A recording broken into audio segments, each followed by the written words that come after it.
In Spring Garden, a grieving teacher finds solace in a hidden painting, until a stranger's quiet presence shifts everything.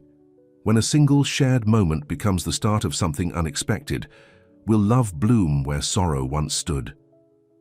Before we get into the story, comment below where in the world you are watching from today. The rain pattered against the tall windows of the National Gallery of Art in Washington, D.C. It was a Tuesday afternoon, and the museum was nearly empty. Most people were at work, and tourists preferred sunny days for sightseeing. The quiet. Halls echoed with the occasional footsteps of security guards making their rounds. Monica Lane stood alone in one of the lesser-known wings of the museum. At 44, she carried herself with a natural elegance that came from years of quiet dignity, rather than practiced posture. Her dark hair fell in soft waves to her shoulders, and though her clothes were simple, a navy blue dress and comfortable flats, there was something striking about her presence.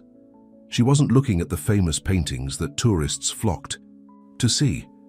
Instead, she stood transfixed before a small impressionist piece tucked away in a corner. The painting showed a garden in spring, with soft brushstrokes creating an image of pink and white flowers swaying gently in an unseen breeze. It wasn't a masterpiece that appeared in art books, but to Monica, it was everything. The flowers reminded her of her mother's garden, the one she had tended with such care before Alzheimer's stole first her memories and then her life 6 months ago. Monica didn't make a sound as tears slid down her cheeks. She simply stood there weeping quietly, her grief a private thing between her and the canvas. She reached into her purse for a tissue, dabbing at her eyes carefully.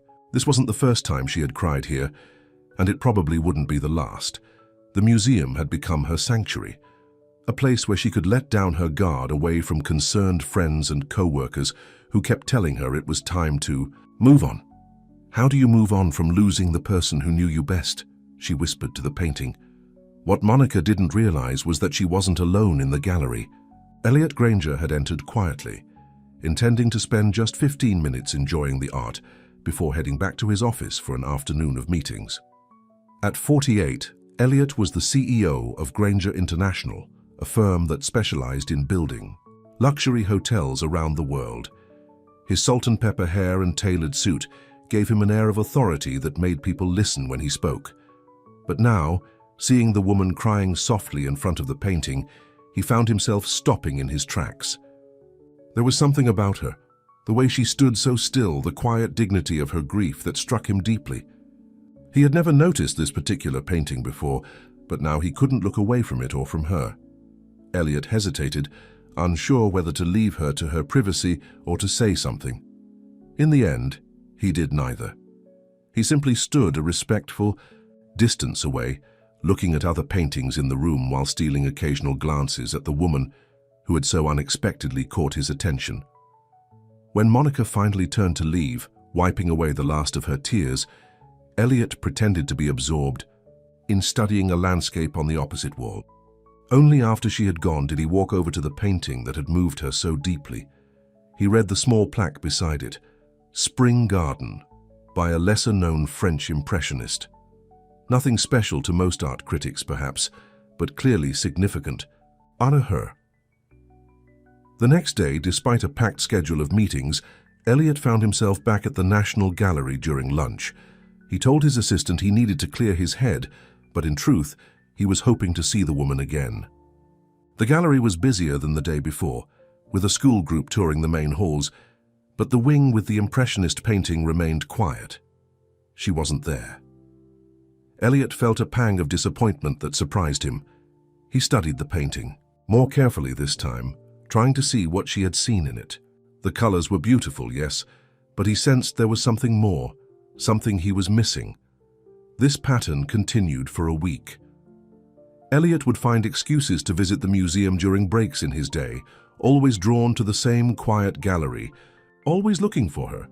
Sometimes she would be there, always standing before the same painting, sometimes with tears, sometimes with just a faint smile on her lips. He never approached her, never spoke. He just watched from a distance, intrigued by this woman who seemed to find such meaning in art. On Friday, Elliot's sister Kate called him as he was leaving his office. "You missed dinner last night," she said without preamble. Mom was disappointed. Elliot sighed. "I had a late meeting with investors from Dubai. I texted Mom to apologize." "A text isn't the same as being there, Elliot. You've been distracted all week. What's going on?" He hesitated. How could he explain his sudden fascination with a stranger at a museum? It sounded ridiculous even to him. "Nothing important. Just work." "You always say that," Kate replied, her voice softening. "You know, it's been 2 years since Claire left. Maybe it's time you started living again instead of just working." Elliot winced at the mention of his ex-wife. Their divorce had been amicable enough, but it had left him hollow. Claire had claimed he was married to his company, not to her, and he hadn't been able to argue. "I am living, Kate, just in my own way." "If you say so. But promise me you'll come to Sunday dinner this week. Mom's making your favorite pot roast." "I promise," he said, knowing his mother's cooking was the one thing that could reliably pull him away from work. The following Monday, Elliot arrived at the museum earlier than usual. The rain had stopped, but the sky remained overcast, casting a soft grey light through the windows. He made his way to the now familiar gallery and was surprised to find her already there, standing in her usual spot. Today, she wasn't crying. Instead, she had a small notebook open and appeared to be writing something. Elliot watched her for a moment, struck again by how beautiful she was, not in a flashy way that demanded attention, but in a quiet way that rewarded those who took the time to notice. Before he could change his mind, he walked toward her. His heart pounded in a way it hadn't in years, not even during the most high-stakes business negotiations. When he was just a few feet away, he cleared his throat softly. She turned, surprised. Up close, her eyes were a warm brown, and he could see fine lines at their corners that spoke of both laughter and tears.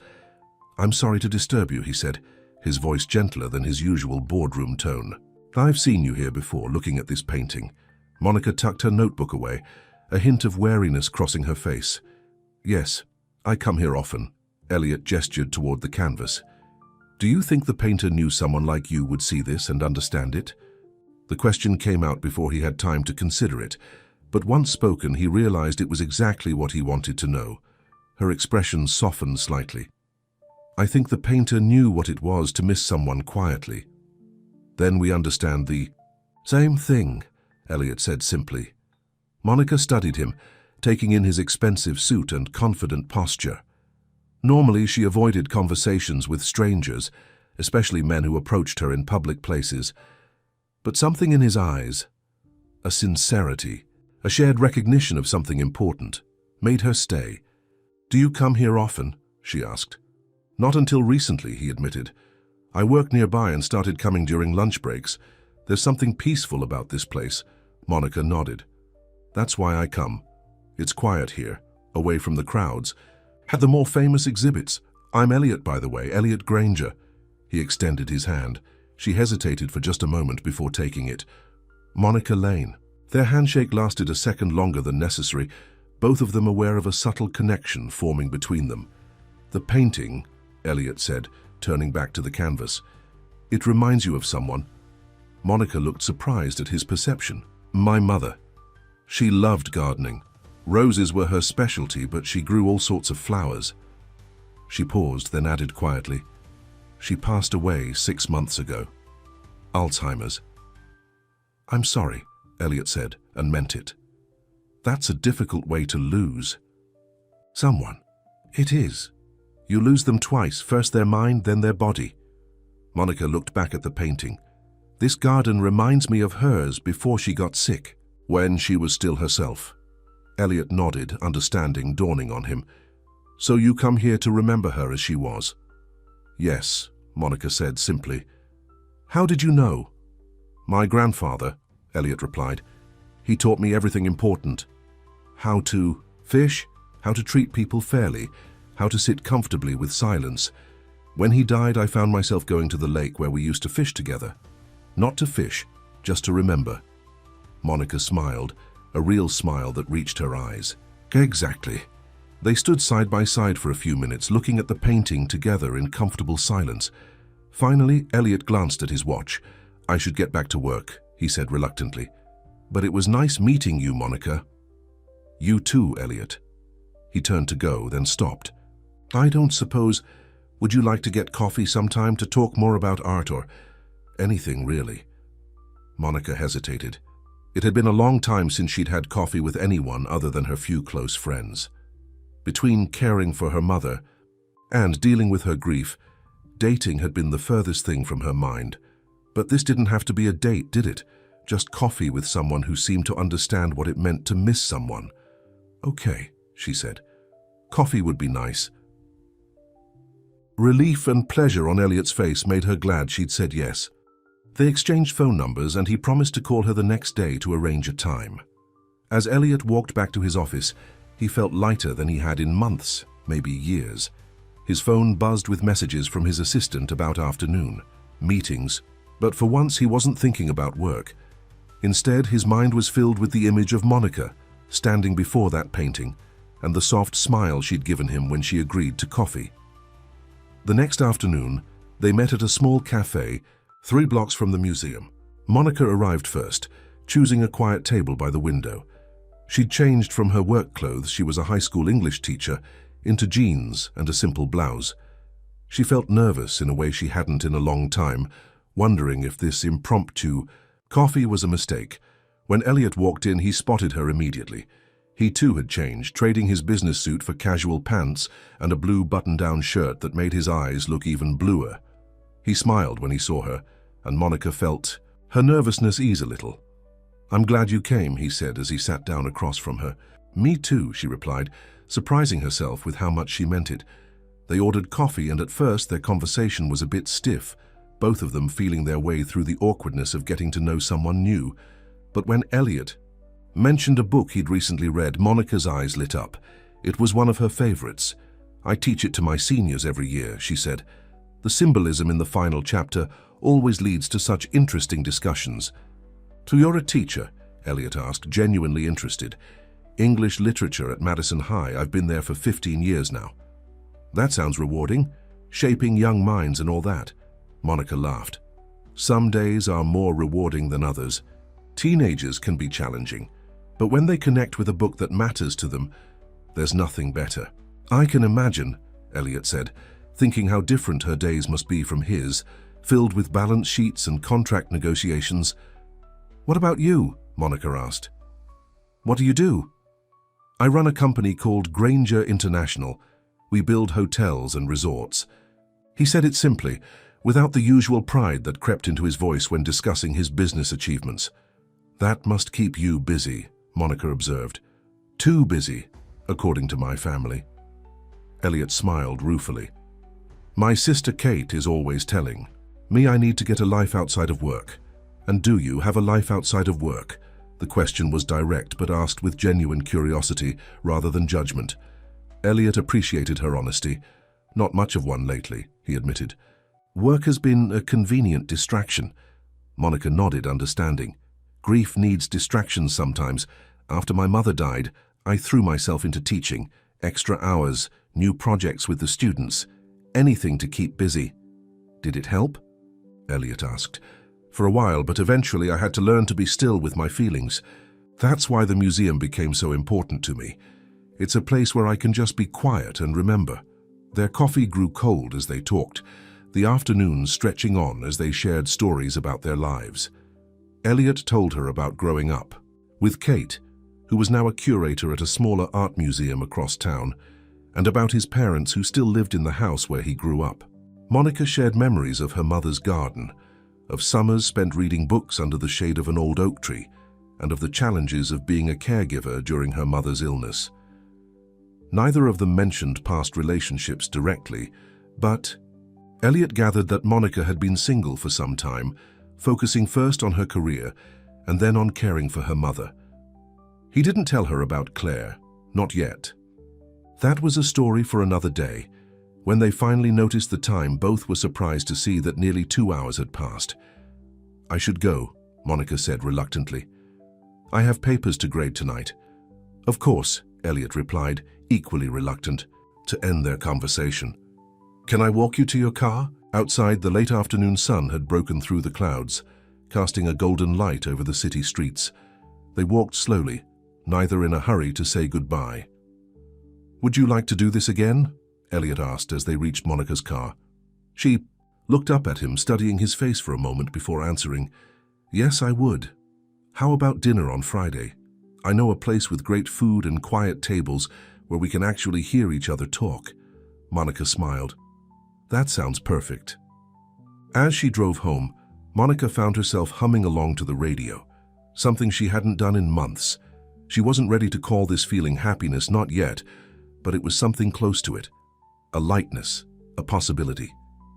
For the first time since her mother died, she found herself looking forward to something other than her solitary visits to the museum. And in his office, reviewing contracts for a new project in Singapore, Elliot found himself smiling for no reason at all. His assistant noticed and raised an eyebrow, but Elliot just shook his head. How could he explain that a chance encounter in an art museum had somehow shifted something inside him? That a woman who wept before paintings had awakened feelings he'd thought long buried?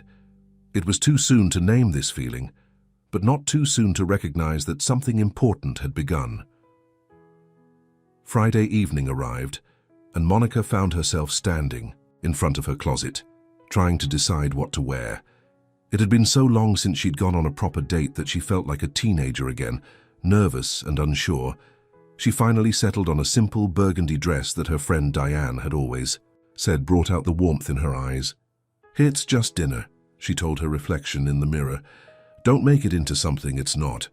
But as she applied a light touch of makeup, Monica couldn't help wondering if this could be the beginning of something meaningful.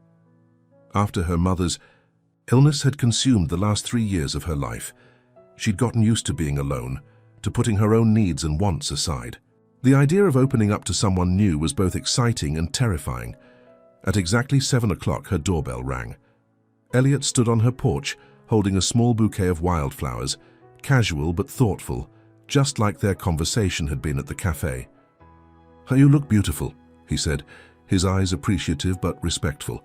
"Thank you," Monica replied, accepting the flowers. "These are lovely. Let me put them in water before we go." In her kitchen, she arranged the flowers in a simple vase, touched by his gesture. Most men would have brought roses, but somehow Elliot had understood that wildflowers would mean more to her. "Your home is nice," Elliot said, looking around at her modest but comfortable living room. Books lined the shelves and framed photographs covered one wall, mostly of Monica and an older woman who must have been her mother. "It's small, but it's mine," Monica said. "I've lived here for 10 years now. After my mother got sick, it was close enough that I could visit her every day at Golden Oaks Care Center." "You were a good daughter," Elliot said quietly. Monica's eyes grew distant for a moment. "I tried to be. Some days were harder than others." Understanding that this was still a tender subject, Elliot gently changed the topic. "Are you ready for dinner? I made reservations at Olivia's on Park Street. They have the best seafood in town." The restaurant was exactly as Elliot had promised, elegant without being pretentious, with tables spaced far enough apart for private conversation. They were seated in a quiet corner near a window overlooking a small garden lit with fairy lights. "This is lovely," Monica said, looking around appreciatively. "I thought you'd like it," Elliot replied, pleased by her reaction. "It's one of my favorite places. The owner, Olivia, is an old friend of my family." As if on cue, a tall woman with silver hair swept back in a stylish updo approached their table. "Elliot Granger, it's been too long," she said warmly, embracing him. "Olivia, this is Monica Lane," Elliot introduced them. "Monica, this is Olivia Devereaux, the genius behind this wonderful restaurant." "It's a pleasure to meet you," Monica said. Olivia smiled, her eyes twinkling as she looked between them. "The pleasure is mine. It's nice to see Elliot with someone special for a change. Usually he's here with business associates talking numbers instead of enjoying the ambience." Elliot cleared his throat, slightly embarrassed. "We'll have your seafood special and a bottle of the Chardonnay we had last time I was here. Coming right up," Olivia said with a knowing smile before gliding away to the kitchen. "She seems to know you well," Monica observed. "Olivia was friends with my mother in college," Elliot explained. "She's practically family. She also has no filter and loves to meddle in my personal life." Monica laughed. "I like her already." The wine arrived, and they toasted to new friends and unexpected meetings. As they sipped, their conversation flowed naturally, picking up where they had left off at the cafe. Elliot told her more about his work, not the dry details of business deals, but the parts that actually mattered to him, creating spaces where people could make memories, employing local workers in the communities where they built, preserving historical elements whenever possible. "It sounds like you care about more than just profit margins," Monica observed. "I try to," Elliot admitted, "though sometimes the board of directors reminds me that we're running a business, not a charity." He hesitated, then added, "That was part of what went wrong in my marriage. Claire, my ex-wife, felt I was too focused on work, and she was right. But when I tried to focus on the aspects of the business that really mattered to me, she thought I was being impractical." This was the first time he'd mentioned his divorce, and Monica appreciated his honesty. "It's hard when the person you're with doesn't understand what drives you." "Exactly," Elliot said, looking relieved that she understood. "What about you? Have you been married?" Monica shook her head. "No, there was someone years ago, David. We were engaged briefly, but it didn't work out." She took a sip of her wine before continuing. "He wanted me to move to California with him for his job. I couldn't leave my mother, especially as her health was beginning to decline. So we ended things." "Do you regret it?" Elliot asked gently. Monica considered the question. "No. I loved David, but not enough to live with the regret of not being there for my mother when she needed me. And honestly, I think he was relieved to have a clean reason to end things. We wanted different lives." Their food arrived, a delicious array of seafood prepared with herbs from Olivia's own garden. As they ate, the conversation shifted to lighter topics, favorite books, places they'd traveled, movies that had moved them. Elliot was surprised to learn that Monica shared his love of old black and white films, particularly Hitchcock. "My mother and I used to watch them together on Sunday afternoons," Monica explained. "It became our tradition, especially after she moved to Golden Oaks. The staff would set us up in the small TV room, and for a few hours, she could lose herself in the story. Even when she started forgetting other things, she remembered those movies. After dinner, neither of them was ready for the evening to end. "Would you like to take a walk?" Elliot suggested. "There's a nice path along the river just a block from here." The night was clear, with a full moon casting a silver glow over the water. They walked side by side, close but not touching, both aware of the subtle tension between them, not uncomfortable but charged with possibility. "Tell me about your sister," Monica said. "You mentioned she works at a museum." Elliot smiled.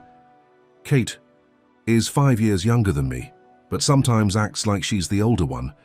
She's a curator at the Wilson Gallery, specializing in modern art. She's also very direct about telling me when she thinks I'm working too much or making poor life choices. She sounds like a good sister. The best, even when she's driving me crazy." Elliot hesitated, then added, "Actually, she's part of the reason I started visiting the National Gallery. She's always telling me I need to appreciate art more, to slow down and actually see things instead of just rushing from one meeting to the next." "And have you started seeing things differently?" Monica asked. Elliot stopped walking and turned to face her, his expression serious in the moonlight. "Yes, I've seen you." The simple statement hung between them, heavy with meaning. Monica felt her heart beat faster as Elliot slowly reached out to take her hand. His fingers were warm against hers, and she didn't pull away. "I know this is fast," he said quietly. "We've only just met, but there's something about you, Monica. Something that makes me want to know everything about you." Monica looked down at their joined hands, trying to sort through her feelings. "I'm not very good at this," she admitted. "Dating, opening up. I've spent so long taking care of my mother, being responsible. I'm not sure I remember how to let someone in." "Oh, we can go as slowly as you need," Elliot assured her. "I'm not going anywhere." She looked up at him then, searching his face for any sign of insincerity, but found only warmth and genuine interest. "Thank you for understanding," they continued. Their walk, hands still linked, talking about everything and nothing. By the time Elliot drove her home, Monica felt more relaxed and happy than she had in years. At her door, he kissed her cheek. A gentle gesture that respected her need for space while still acknowledging the connection growing between them. "I'll call you tomorrow," he promised. True to his word, Elliot called the next day and the day after that. Over the next few weeks, they fell into a comfortable routine. Coffee after school let out, dinner once or twice a week, long phone conversations in the evenings. Monica still visited the museum to sit with her mother's painting, but now Elliot often joined her, sitting quietly beside her, sometimes talking, sometimes just being present.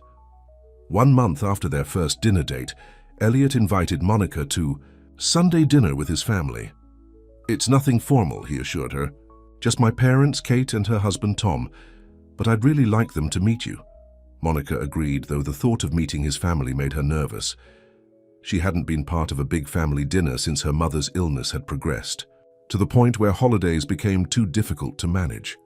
The Granger family home was a charming colonial in one of Washington's older neighborhoods, with a front porch large enough for several rocking chairs and a garden that reminded Monica painfully of her mother's. Sarah Granger, Elliot's mother, greeted her with a warm hug that immediately put her at ease. "We've been so eager to meet." "You?" Sarah said, leading her inside. "Elliot hasn't stopped talking about you for weeks." "Mom!" Elliot protested, but his eyes were smiling as he looked at Monica. The rest of the family was equally welcoming. Robert Granger, Elliot's father, was a retired judge with a booming laugh and twinkling eyes. Kate was indeed as direct as Elliot had described, immediately asking Monica about her favorite artists and telling her that Elliot desperately needed cultural education. Her husband Tom was quieter but friendly, clearly used to his wife's outspoken nature. Dinner was served in a spacious dining room, the table laden with home-cooked food that reminded Monica of family gatherings from her childhood. The conversation flowed easily, with plenty of good-natured teasing between the siblings and stories about Elliot as a child that made Monica laugh. "So, Monica," Kate said during dessert, "has my workaholic brother actually managed to take you somewhere besides the museum and restaurants? Or is he still pretending his office is the center of the universe?" "Kate," Sarah admonished gently. "It's a fair question," Kate insisted. "The last woman Elliot dated complained that she only saw him during business hours." An uncomfortable silence fell over the table. Monica glanced at Elliot, who looked annoyed, but not angry at his sister's bluntness.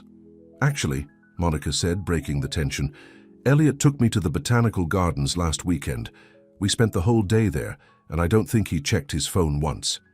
Kate's eyebrows shot up in surprise. "Well, that's progress. Maybe there's hope for him after all." Later, as they washed dishes together in the kitchen, despite Sarah's protests that guests shouldn't help clean up, Kate apologized to Monica. "I didn't mean to make things awkward. It's just that Elliot has always put work first, even before his own happiness. But he seems different with you, more relaxed, more present." "He's been nothing but attentive and thoughtful with me," Monica assured her. "Though he has mentioned that you keep him in line." Kate laughed. "Someone has to. Our parents are too nice to do it." By the time they left, Monica felt like she had been welcomed into a circle of love and support that she had missed deeply since her mother's death. In the car, she reached over and squeezed Elliot's hand. "Thank you for today. Your family is wonderful." "They loved you," Elliot said, looking pleased. "Especially my father. I haven't seen him laugh that much in ages. And Kate is exactly as you described her, terrifyingly direct but with good intentions." Elliot chuckled. "That's Kate in a nutshell." As he drove her home, Monica felt a sense of contentment wash over her. For so long, her world had been small, just her students, and her mother. Now it was expanding again, filled with new people and new possibilities. At her door, instead of the now customary kiss on the cheek, Monica surprised both of them by turning her face to meet his lips. The kiss was soft and questioning at first, then deeper, as Elliot pulled her gently closer. When they finally broke apart, both were a little breathless. "I've been wanting to do that for weeks," Elliot admitted, his voice husky. "Me too," Monica confessed. "I was just scared." "Of what?" "Of feeling this much." She looked up at him, vulnerability clear in her eyes. "After my mother died, I promised myself I wouldn't get attached to anyone else I could lose. But here you are, and I can't seem to help it." Elliot touched her face gently. "I'm not going anywhere, Monica.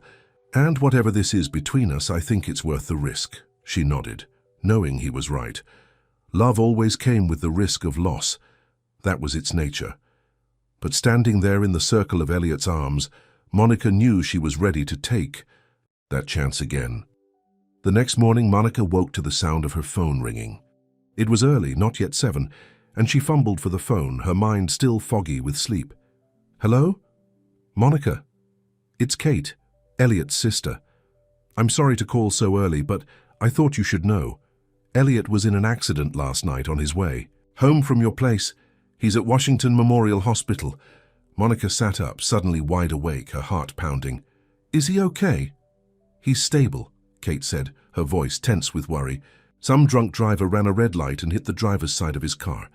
He has a concussion, some broken ribs, and they're monitoring him for internal bleeding." "I'll be right there," Monica said, already climbing out of bed, her mind racing with fear. Just when she had opened her heart again, just when she had decided to take the risk of loving someone, this happened.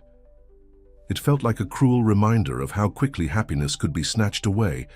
As she threw on clothes and grabbed her car keys, Monica tried to push away the dark thoughts crowding her mind. Elliot was alive, he was stable. That was what mattered right now. Everything else, all her fears and doubts, would have to wait. The hospital waiting room was bright with morning sunlight when Monica arrived, a jarring contrast to the heaviness in her heart. Kate was there, pacing back and forth, her face pale with worry. She looked up when Monica entered and quickly crossed the room to hug her. "Any news?" Monica asked anxiously. "He's awake and asking for you," Kate said. "The doctor is with him now, but she said we can see him as soon as she's done." Monica felt weak with relief. If Elliot was awake and talking, that had to be a good sign. What happened exactly? He was almost home when some guy who'd had way too much to drink blew through an intersection, Kate explained, anger flashing in her eyes. "The police arrested him at the scene. Elliot's car is totaled, but thank God he was driving that big SUV of his instead of the sports car. The doctor said it probably saved his life." Before Monica could respond, the waiting room doors opened, and a doctor in a white coat approached them. "Ms. Granger, you can see your brother now.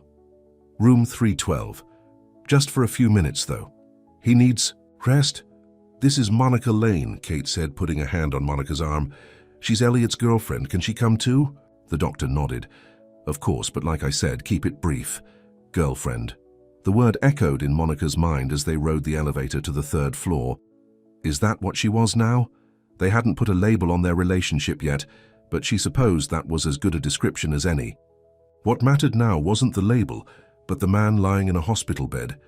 Elliot looked pale against the white sheets, a bandage on his forehead, and various monitors beeping steadily beside him. But his eyes brightened when he saw Monica, and he reached out a hand to her. "I'm so sorry," he said, his voice raspy. "Not exactly how I planned to end our evening." Monica took his hand, fighting back tears of relief. "Don't you dare apologize. I'm just glad you're okay.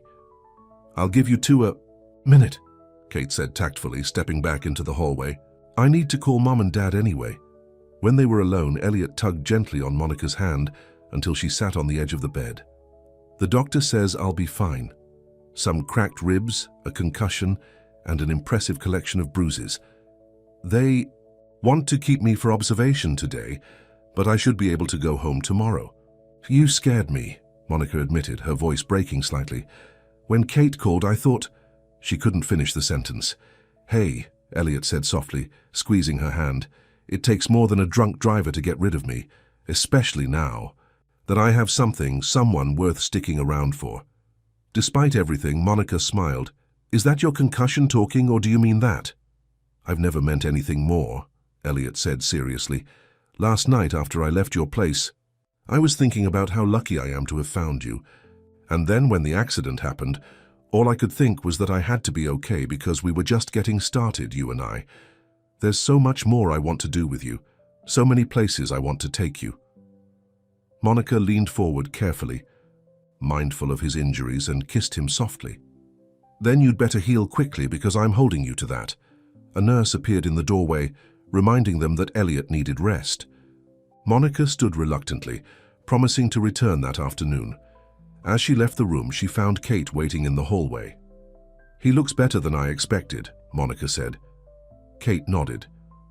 "Elliot's always been tough, but I've never seen him look at anyone the way he looks at you." "We haven't known each other very long," Monica pointed out. "Sometimes you don't need a long time to know what's right," Kate replied simply. "Coffee, we might as well get comfortable. Knowing my brother, he'll be trying to sign himself out against medical advice by lunchtime." As they walked to the hospital cafeteria, Monica realized that despite the fear and worry of the morning, she felt strangely at peace. The accident was a stark reminder of life's fragility, yes, but also of its preciousness. And whatever happened next, she wasn't facing it alone. For the first time since her mother's death, Monica Lane was part of something larger than her grief. She was part of a beginning. The next few weeks were a blur of hospital visits, doctor, appointments, and quiet evenings at Elliot's house as he recovered from his injuries. Monica surprised herself with how naturally she fell into the role of caregiver again, arranging his medications, making sure he ate properly, and keeping him company during the long hours of forced rest. But unlike with her mother's illness, which had been a slow, painful decline, Elliot grew stronger each day. "You don't have to do all this," he told her one evening as she brought him dinner on a tray. He was propped up in bed, his laptop open despite the doctor's orders to limit screen time. "I can manage on my own. I don't want to be a burden to you." Monica set the tray down and sat on the edge of the bed. "You're not a burden, Elliot. I want to help." "But you've already spent years taking care of someone," he said, his eyes serious. "That's not what I want for us. I don't want you to see me as another patient." "Is that what you think I'm doing?" Monica asked, genuinely surprised. "I don't know," Elliot admitted. "But I know how easy it is to fall into familiar patterns. Taking care of your mother became your whole life for a long time. I don't want taking care of me to become another obligation." Monica was quiet for a moment, considering his words. He wasn't entirely wrong. There was a certain comfort in having someone to look after again, in having a purpose beyond her own grief. But what she felt for Elliot was fundamentally different from her duty to her mother. "When my mother was sick," she said slowly, "I did what I had to do because she had no one else. It was hard and exhausting, and sometimes I resented it, even though I loved her. But with you," she took his hand, feeling the warmth of his fingers against hers. "With you, I'm here because I want to be, because I care about you in a way that has nothing to do with obligation." Elliot's expression softened. "I care about you too, Monica, more than I thought possible after such a short time." "Then let me help you get better," she said simply, "and then we can figure out what comes next." He nodded, accepting her help without further protest. Over dinner, they talked about easier topics: a book Monica was teaching her students, the progress on Elliot's latest hotel project, which he was still managing from home despite his promises to rest. "Kate called today," Elliot mentioned, as Monica cleared away the dishes. "She wants to know if we'll come to dinner at her place this weekend. She says my parents are driving her crazy with their constant visits to check on me, and she needs allies." Monica laughed. "So we'd be buffer guests, basically. But her husband Tom is a fantastic cook, so there's compensation for the family drama." "I'd like that," Monica said, realizing she had missed the warm chaos of the Granger family these past weeks of quiet recovery. The weekend dinner at Kate and Tom's turned out to be exactly what they both needed.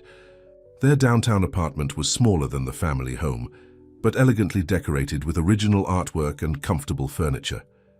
As promised, Tom's cooking was exceptional. A paella that reminded Monica of a trip to Spain she had taken years ago with her mother. After dinner, while the others lingered over dessert, Kate pulled Monica aside to show her a new exhibit she was curating for the Wilson Gallery. "It's called Personal Reflections," Kate explained, showing Monica photos of the artwork on her tablet. "The idea is to explore how people connect to art on an individual level, what they see in a painting that might be completely different from what the artist intended or what critics focus on." Monica was immediately intrigued. "That sounds fascinating. Like how your brother and I met, because a painting reminded me of my mother's garden." Kate's eyes lit up. "Exactly. That's exactly the kind of personal connection I'm talking about. She hesitated, then added, "Actually, would you be interested in participating? I'm collecting stories from people about specific artworks that have special meaning for them. Your experience with that painting at the National Gallery would be perfect." "Me?" Monica was surprised.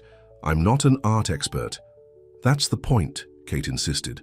"This exhibit isn't about expertise. It's about human connection, how art becomes meaningful in our everyday lives." Before Monica could respond, Elliot joined them, putting his arm carefully around her waist. He was moving more easily now, though. His ribs were still tender. "Is my sister trying to recruit you for one of her projects?" he asked with a knowing smile. "The Personal Reflections exhibit," Kate confirmed. "I think Monica's story would be perfect." Elliot looked at Monica with genuine interest. "You should do it. Your connection to that painting is something special.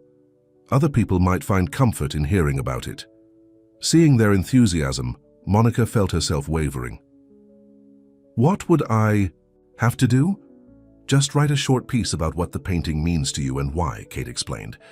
"We'll display it next to a reproduction of the artwork, and if you're comfortable with it, we might include a photo of you as well." "I'll think about it," Monica promised, both flattered and a little intimidated by the idea of sharing something so personal in such a public way. Later that night, as Elliot drove them back to his house, Monica had been staying in his guest room to help with his recovery. They discussed Kate's invitation. "You don't have to do it if you're not comfortable," Elliot assured her. "Kate gets excited about her projects and can be a bit pushy." "I think I want to do it," Monica said, surprising herself. "Talking about that painting, about my mother, it's hard, but in a good way. Like keeping her memory alive." Elliot reached across to squeeze her hand. "You're remarkable, you know that.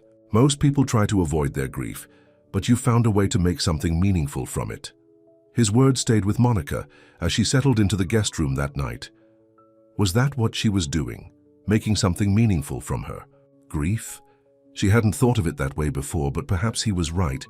The painting had become a bridge between her past and her present, a way to honor her mother while still moving forward. The next morning, she woke early and made coffee, carrying a mug to Elliot's room. He was already awake, sitting up in bed. With his phone. "What's wrong?" Monica asked, noticing his troubled expression. "Work issue," he said, setting the phone aside. "Nothing serious, but it might require me to go into the office today. Johnson, my VP of operations, is having trouble with the Singapore project." "Are you sure you're up for that?" Monica asked, concerned. "You've only been out of the hospital for 3 weeks." "I'm fine," Elliot insisted. "The doctor said I could return to light work this week anyway, and if I don't show my face soon, the board might start getting ideas about my ability to lead the company." Monica handed him the coffee. "Just promise you won't overdo it. A few hours, then home to rest." "Yes, ma'am," he said with a mock salute. That made her laugh.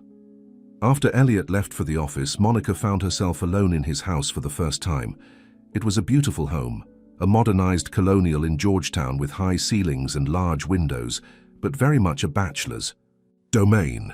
The furniture was expensive, but chosen more for appearance than comfort, and there were few personal touches beyond some family photos and souvenirs from his travels.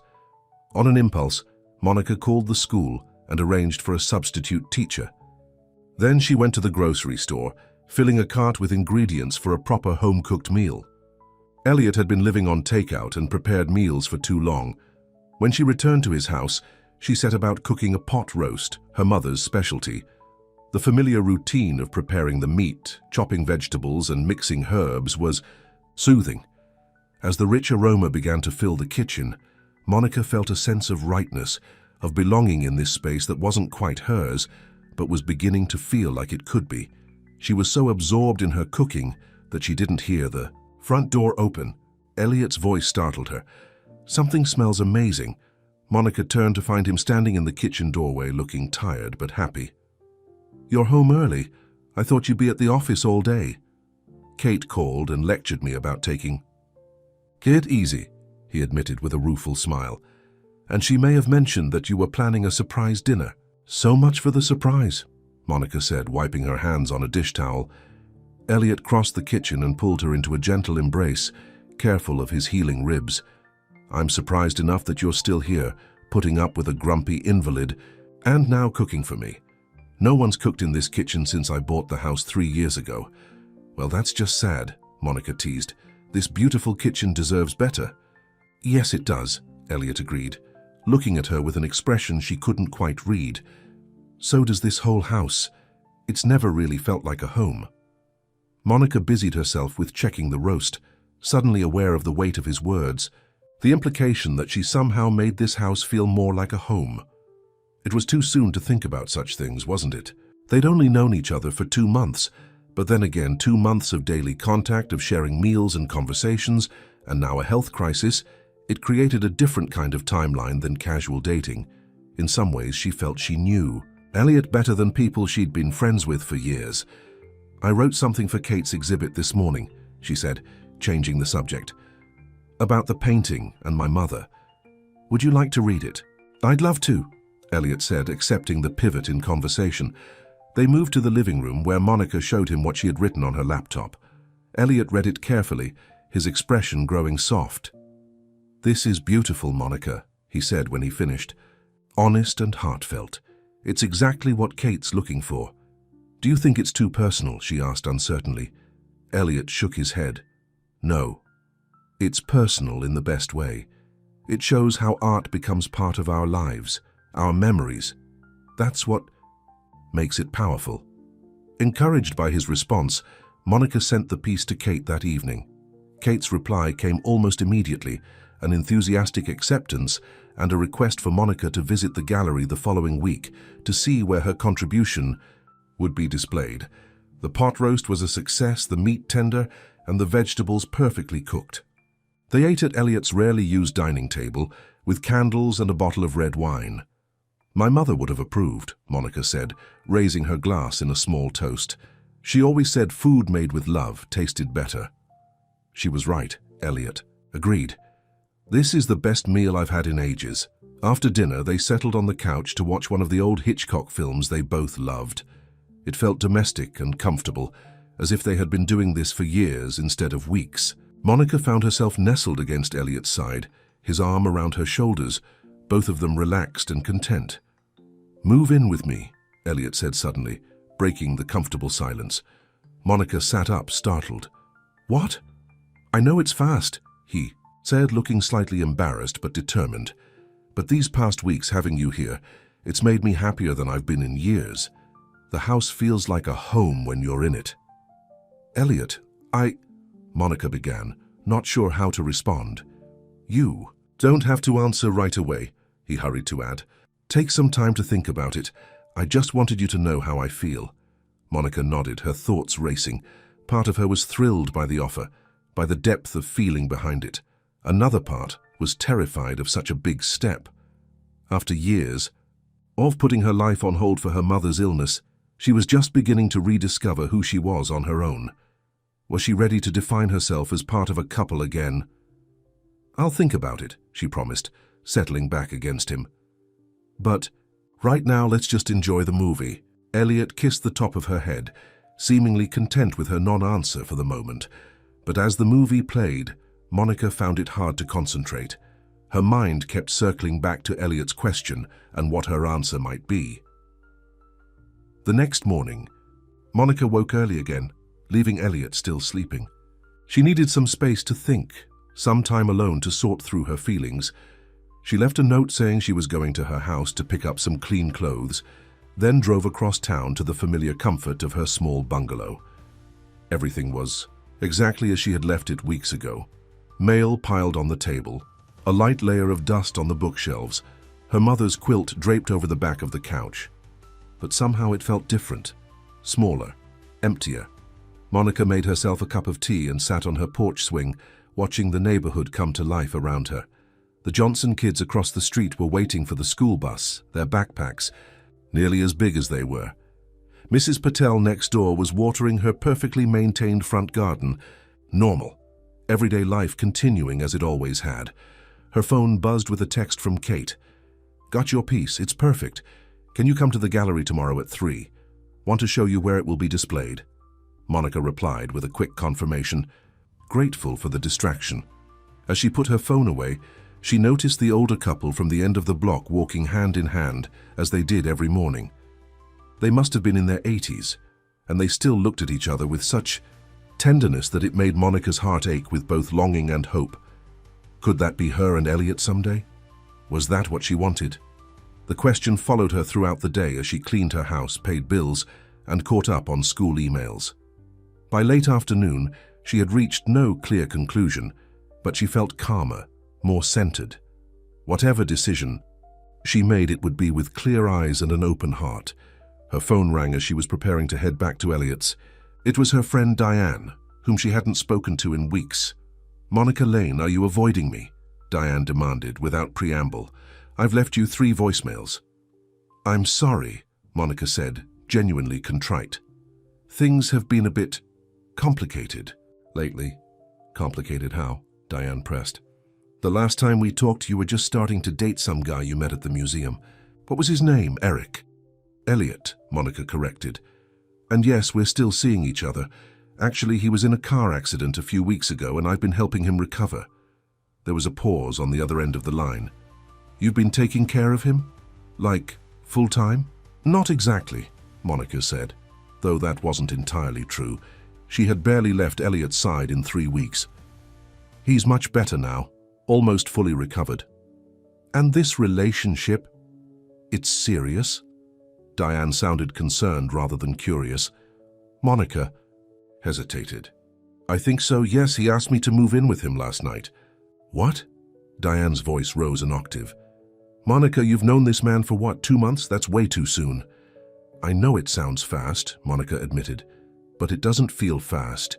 It feels right." "That's how it always feels at the beginning," Diane said. "Remember David? You were sure he was the one too, right up until he asked you to choose between him and your mother." Monica flinched at the comparison. "Elliot isn't David. He would never ask me to choose." "You don't know that," Diane insisted. "You barely know him, and you're still grieving your mother.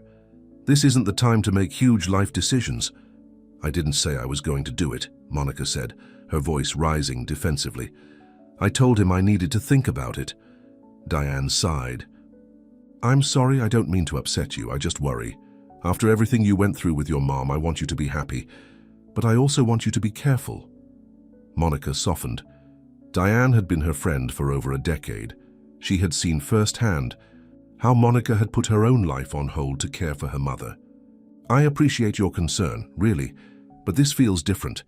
Elliot understands what I've been through because he's experienced loss too. His grandfather was his whole world, and when he died, Elliot felt lost. He gets it."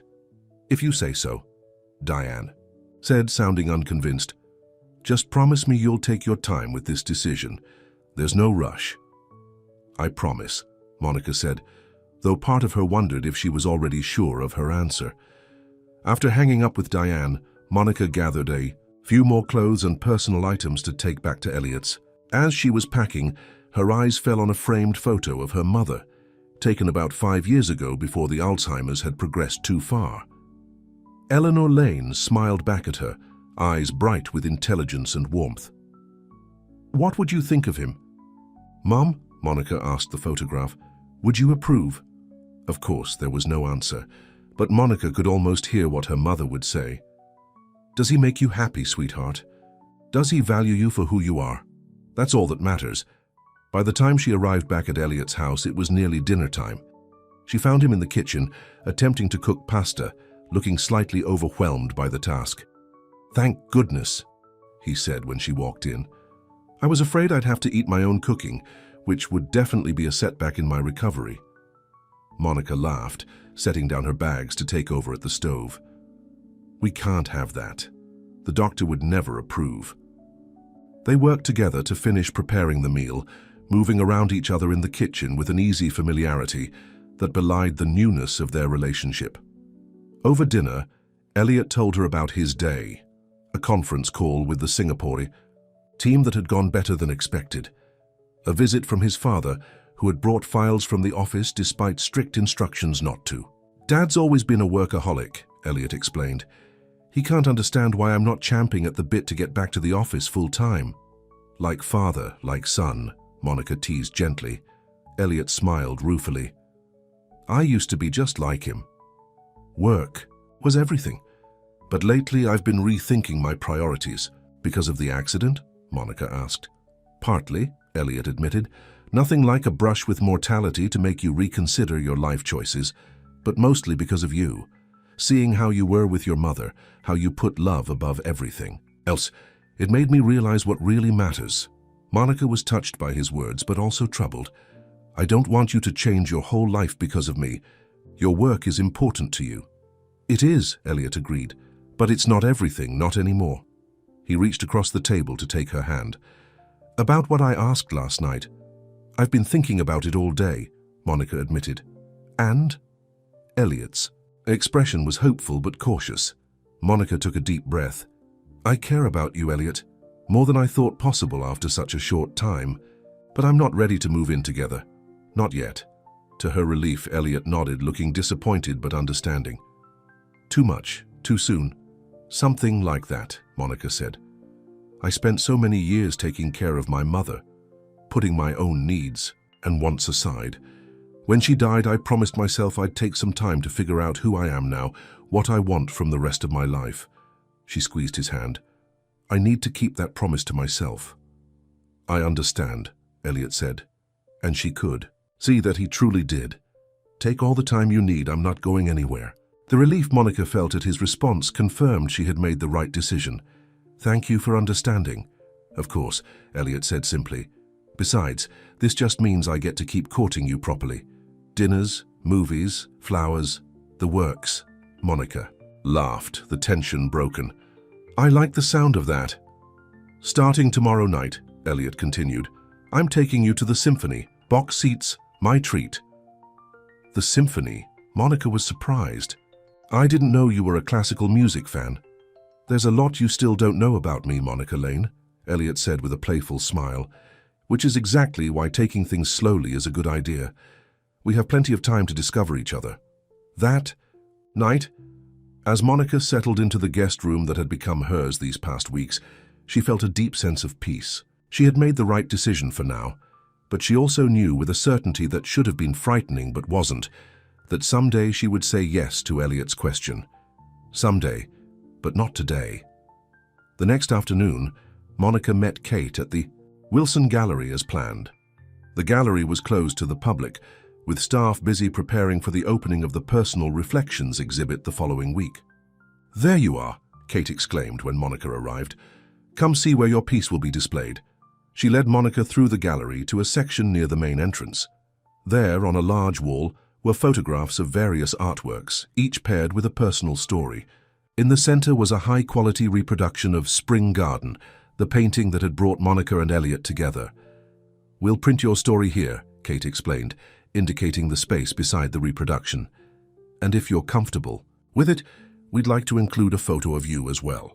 Monica nodded, surprisingly emotional at seeing the familiar painting in this new context. It looks wonderful, Kate. Thank you for including me in this.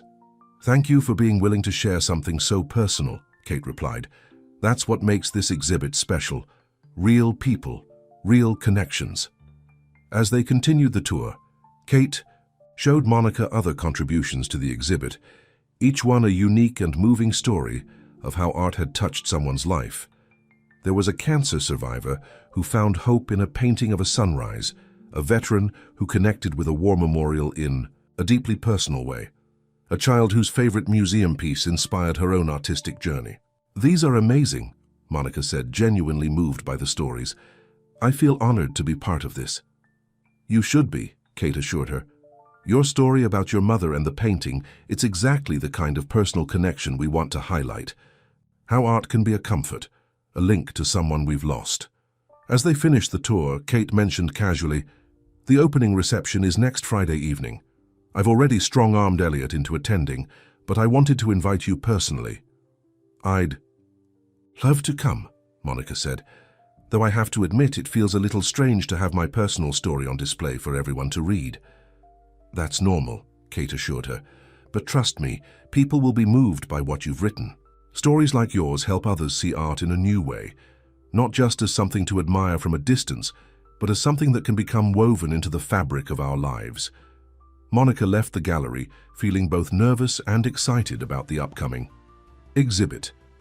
Sharing her grief and her connection to the painting was a step outside her comfort zone, but Kate was right. Perhaps her story could help someone else who was struggling with loss. When she arrived back at Elliot's house, she found him dressed for their evening out, looking more like his old self in a well-tailored suit. "How was the gallery?" he asked as he helped her with her coat. "Amazing," Monica replied. "Kate has done something really special with this exhibit. I'm glad to be a part of it." "She mentioned the opening reception next week," Elliot said. "I told her we'd both be there." "We will," Monica confirmed. "Though I'm a bit nervous about having my story on display." Elliot touched her cheek gently. "Your story is beautiful, Monica, just like you." The simple compliment warmed her heart. As they headed out to the symphony, Monica found herself thinking about the strange winding path that had led her to this moment.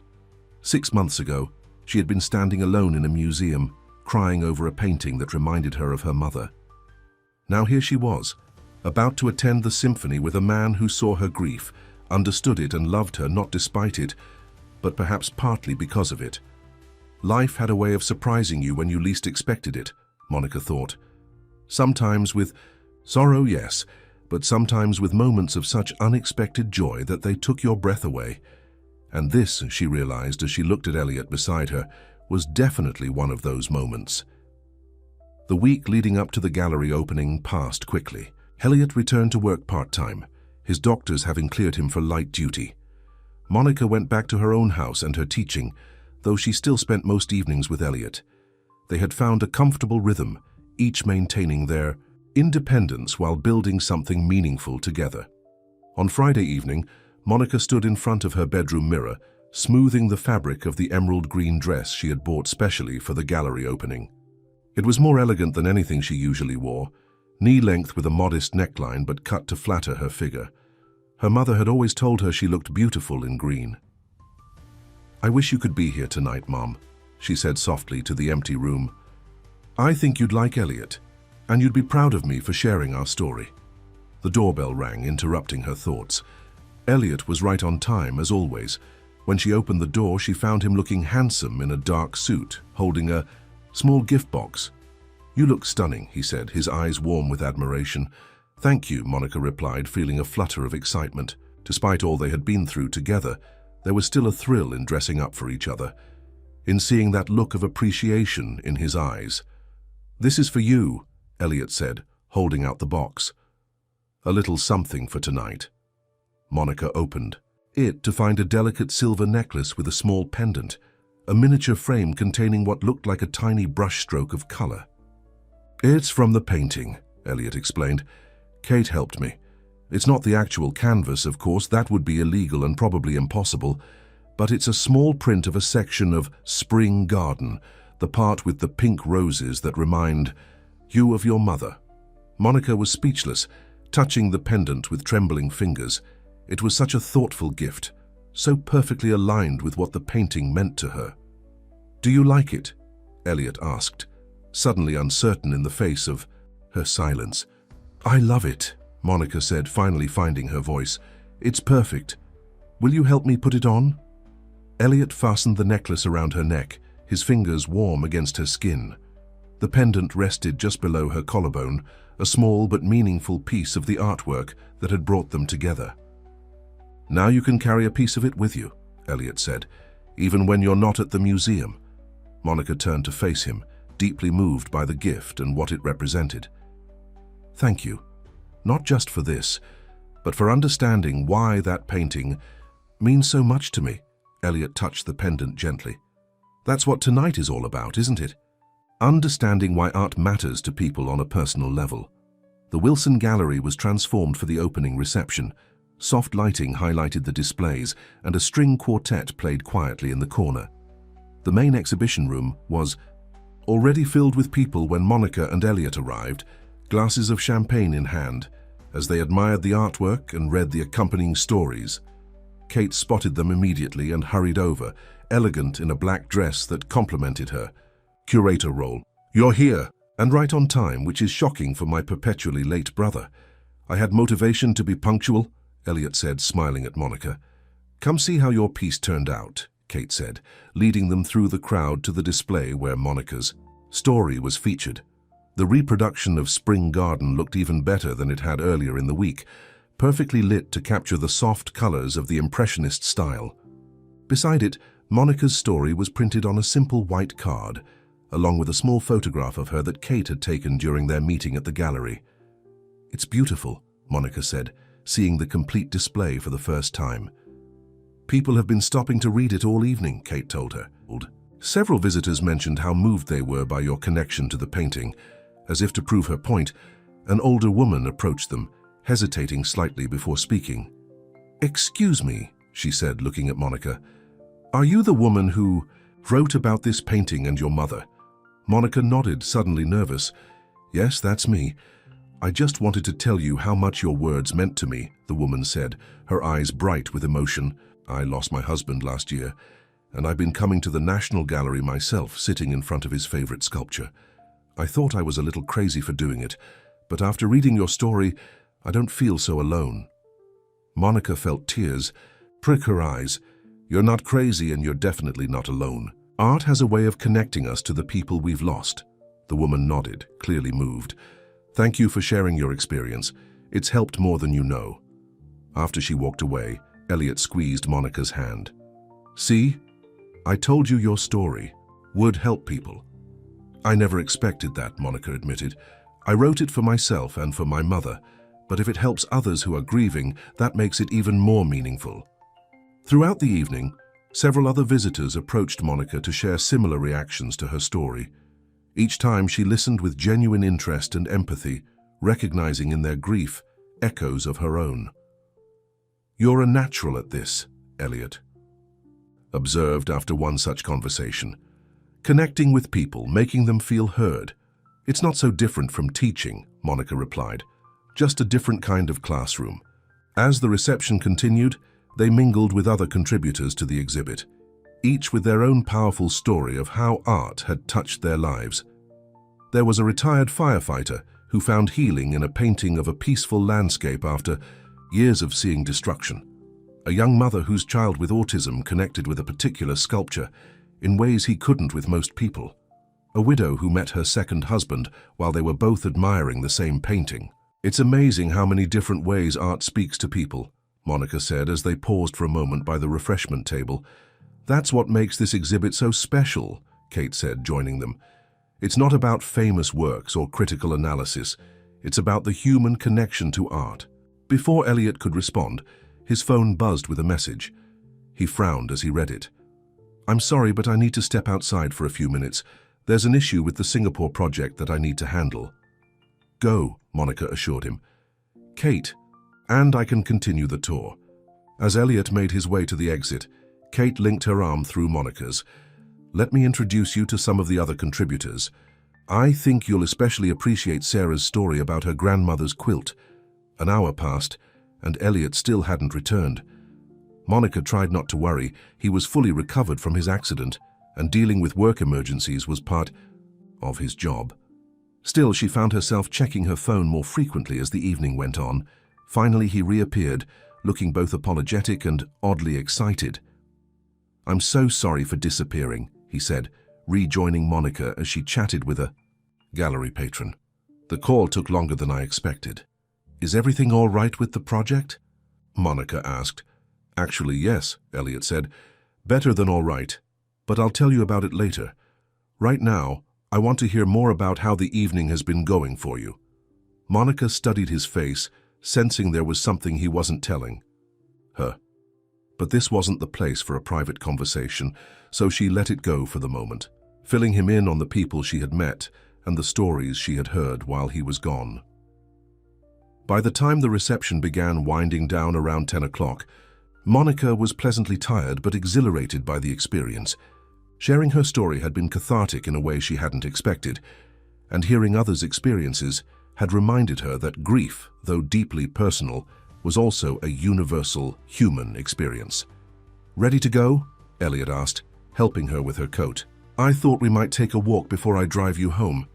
The night is beautiful, and there's something I want to show you. A walk sounds perfect, Monica agreed, curious about what he had in mind. They said their goodbyes to Kate, who hugged Monica warmly and whispered, "Welcome to the family," in her ear before releasing her. The night was indeed beautiful, clear and crisp, with stars visible despite the city lights. Elliot led Monica through the quiet streets to a small park not far from the gallery. In the center of the park was a gazebo, softly lit by strings of white lights. "This is lovely," Monica said as they entered the gazebo. "I didn't know this. Park was here." "It's one of the city's hidden gems," Elliot replied. "I found it by accident a few years ago when I was looking at a property nearby." They stood in the center of the gazebo, surrounded by the gentle glow of the lights. Elliot seemed suddenly nervous, which was unusual for him. "Is everything okay?" Monica asked. "You've been acting strange since that phone call at the gallery." Elliot took both her hands in his. "Everything is more than okay. That call was from Johnson, my VP of Operations. The Singapore project is officially complete, ahead of schedule and under budget."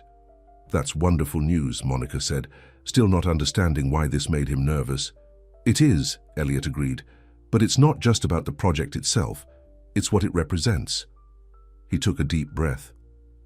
"For years I've been pouring everything into my work, always chasing the next big deal, the next challenge, building hotels all over the world, but never really having a home of my own, not in the way that matters."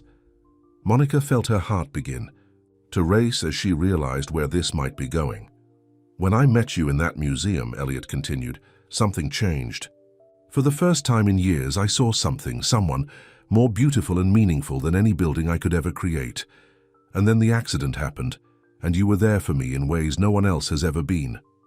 "Elliot," Monica began, but he gently stopped her. "Let me finish, please. I know you're not ready to move in together, and I respect that.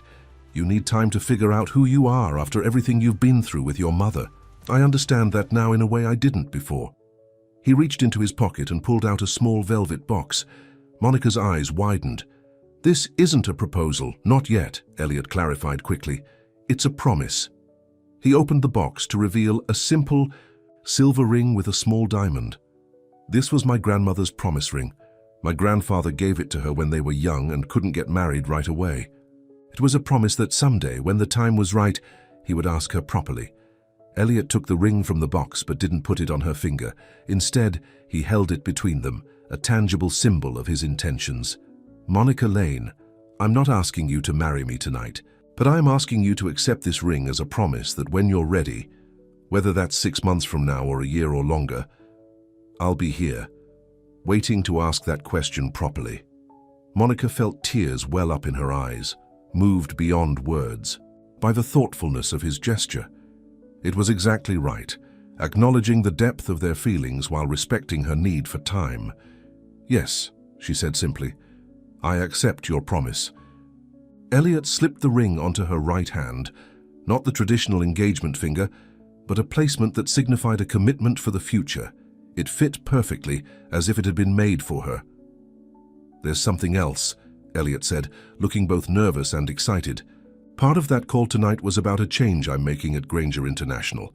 I'm stepping back from day-to-day operations." "What?" Monica was shocked. "But your company means everything to you." "Not everything," Elliot corrected her. "Not anymore. Johnson has been ready to take on more responsibility for years, and the board has approved him as Chief Operating Officer. I'll still be CEO, still involved in major decisions, but I won't be working 80-hour weeks or traveling constantly." "But why?" Monica asked, though part of her already knew the answer. "Because I want a life that's about more than just work," Elliot said simply. "I want time to visit museums in the middle of the day, time to sit in gardens and appreciate flowers, time to be with the people I love." He touched her face gently. "Time to be with you, building something that matters more than any hotel ever could." Monica leaned into his touch, overwhelmed by the magnitude of the changes he was making, of the future he was envisioning for them. "Are you sure about this?" she asked. "I never wanted you to change your life for me." "I'm not changing it for you," Elliot clarified. "I'm changing it for us and for myself." The accident made me realize how fragile life is, how quickly everything can change. I don't want to waste any more time on things that don't truly matter. Monica thought of her mother, of how quickly her vibrant personality had faded as the Alzheimer's progressed. Life was indeed fragile, and precious moments couldn't be taken for granted. "Then I think it's wonderful," she said sincerely, "as long as you're doing it for the right reasons." "The best reasons," Elliot assured her. He hesitated, then added, "There's one more thing I want to ask you. Kate's exhibit will be traveling to other galleries around the country next year. She's asked if you'd consider going with it, maybe speaking at some of the openings about your experience." "Me?" Monica was startled. "I'm not an art expert or a public speaker." "That's exactly why Kate wants you," Elliot explained. "You connect with people. You understand what it means to find comfort and meaning in art. Your story touched so many people tonight." "I don't know," Monica said uncertainly. "I've never done anything like that." "You wouldn't have to decide right away," Elliot assured her. "And if you did want to do it, I could arrange my schedule to travel with you. Think of it as an adventure we could share." Monica considered the idea. A year ago, she would have dismissed it immediately, unwilling to leave her mother or step outside her comfortable routine. But now the thought of traveling to new cities, sharing her story with others who might find comfort in it, and doing it all with Elliot by her side, it was appealing in ways she wouldn't have imagined possible. "I'll think about it," she promised. "It's a lot to consider." "Of course," Elliot said, smiling. "No pressure. Like everything else between us, we'll take it one step at a time."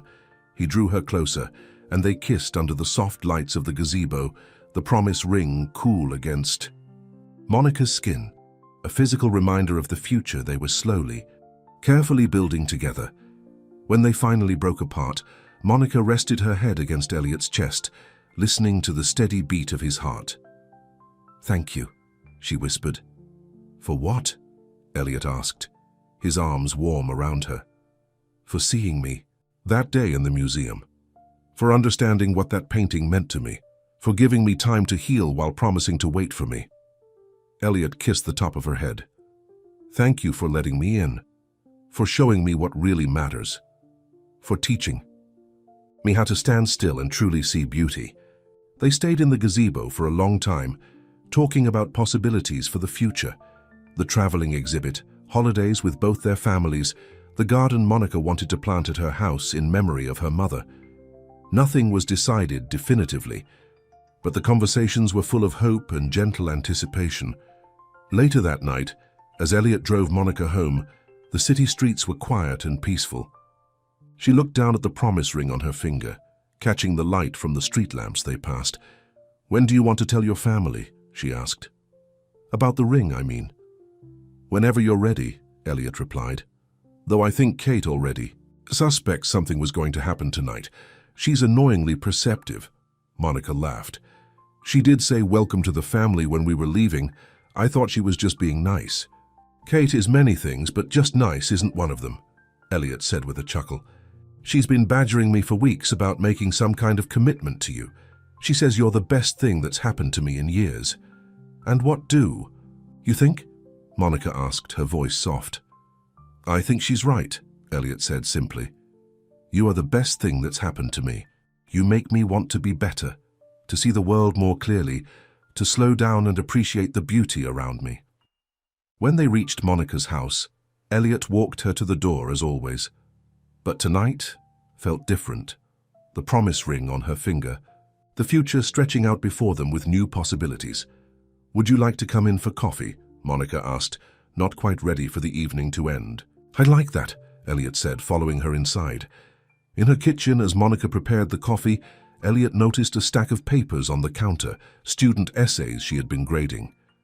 "Do you ever think about writing yourself?" he asked, careful, not to disturb her organized piles. "Your piece for the exhibit was beautifully written." Monica considered the question as she set 2 mugs on the table. "I used to write poetry in college. Nothing serious, just for myself. I haven't written anything creative in years." "You should try again," Elliot suggested. "Maybe start a journal about your mother, or about your experiences with the painting. Something to preserve those memories." "Maybe I will," Monica said, liking the idea. I could write about how a chance encounter in a museum changed everything. They carried their coffee to the living room. Settling comfortably on the couch, Monica's eyes fell on her mother's quilt, draped over the armchair where it had been since her death. "I should probably put that away," she said, following her gaze. "It's been there for months. Do you want to?" Elliot asked gently. Monica thought about it, then shook her head. "No, it reminds me of her, but in a good way now, not just with sadness." "Then leave it," Elliot said. "Your home should reflect the people and things you love." Monica leaned against him, sipping her coffee. "It's strange. For so long I thought grief was something I had to get through, to get over. But now I realize it's not about getting over it at all. It's about learning to carry it with you in a way that honors the person you've lost while still allowing you to live your own life." "That's profound," Elliot said, impressed as always by her insight. "Not really," Monica replied. "It's just what I've learned, and meeting you helped me see it more clearly." She touched the tiny pendant at her throat, the miniature piece of the painting that had brought them together. "Some things stay with us forever, changing us in ways we never expected." By the time Elliot left that night, it was well past midnight. They had talked for hours, making plans for the coming weekend, a visit to a botanical garden that Monica had always wanted to see, discussing the possibility of Thanksgiving with both their families combined, and simply enjoying each other's company in the quiet intimacy of Monica's home. At the door, Elliot kissed her goodnight, his hand brushing against the promise ring on her finger. "Sweet dreams," he said softly. "You too," Monica replied. "Drive safely." After he left, Monica stood on her porch for a moment, looking up at the night sky. The stars seemed especially bright tonight, or perhaps she was just noticing them more clearly than before. Like so many things in her life recently, beauty that had always been there was becoming more visible to her, more precious. Back inside, she paused in front of the small bookshelf in her living room, pulling out an old photo album she hadn't looked at in months. It was filled with pictures of her mother, Eleanor Lane, at various ages, from a young woman in her 20s to the grey-haired but still vibrant gardener she had been before the Alzheimer's took hold. Monica sat on the couch, wrapped in her mother's quilt, and slowly turned the pages of the album. There were photos of her mother in her beloved garden, pruning roses and planting bulbs. Photos of the two of them together at Monica's college graduation, on vacation in the mountains, baking Christmas cookies in the kitchen of this very house. "I miss you, Mom," Monica said softly to the smiling woman in the photographs, "but I think I'm going to be okay now." She touched the promise ring on her finger, a tangible symbol of the future Elliot was offering her, not demanding, not rushing, but patiently waiting for her to be ready. And for the first time since her mother's death, Monica could envision that future clearly. A life filled with love and meaning, where grief and joy existed side by side, each making the other more profound. The next morning, Monica woke early. She made herself a cup of tea and, on impulse, took it outside to the small, neglected backyard. Her mother had always talked about planting a garden here, but her illness had made that impossible. Standing in the morning sunlight, Monica surveyed the space with new eyes. There was room for roses along the fence, perhaps a small vegetable patch in the sunniest corner, maybe even a bird bath where her mother's favorite cardinals could visit. She pulled out her phone and called Elliot. "Good morning," he answered, sounding pleased to hear from her so early. "Everything okay?" "Everything's perfect," Monica replied. "I was wondering if you'd like to help me start a garden this weekend. After the botanical garden, I mean." "I'd love to," Elliot said without hesitation. "Though I should warn you, my gardening skills are limited to hiring professional landscapers." Monica laughed. "We'll learn together then. I thought I might plant some of my mother's favorite flowers, a way to keep her memory alive." "That sounds wonderful," Elliot said warmly. "I could pick you up early on Saturday.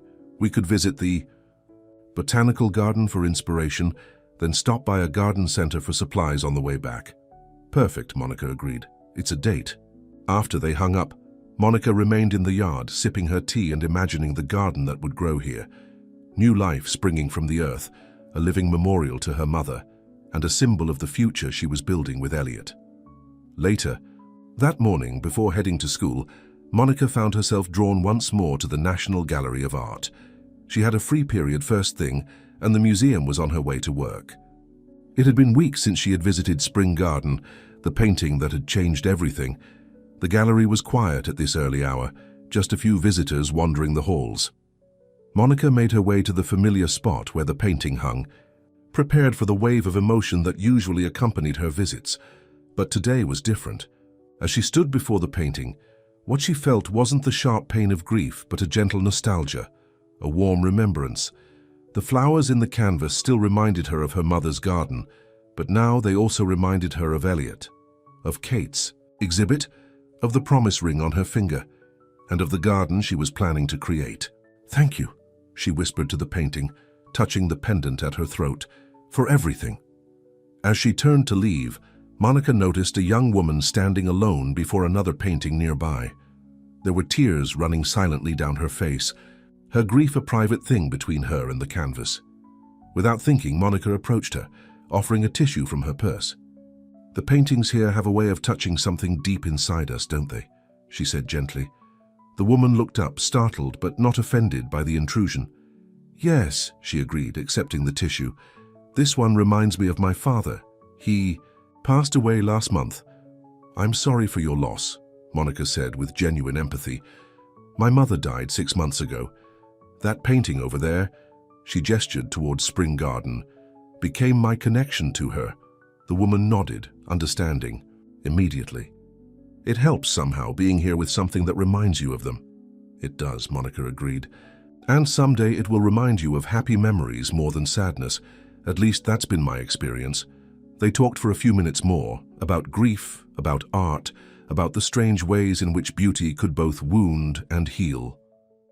As Monica finally said goodbye and headed for the exit, she felt a sense of completion, of a circle closing. 6 months ago, she had stood in this same gallery, alone and weeping, caught in a moment of private grief that had unexpectedly changed the course of her life. Today, she'd been able to offer comfort to someone else standing in that same place of pain. And in between those two moments, Monica Lane had found her way back to life, not by leaving her grief behind, but by learning to carry it differently, by allowing it to open her heart rather than close it, by standing still long enough to be truly seen. As she stepped out of the museum into the bright morning sunshine, Monica touched the promise ring on her finger and smiled. Ahead of her stretched a future full of possibilities, gardens to plant, stories to share, love to give and receive.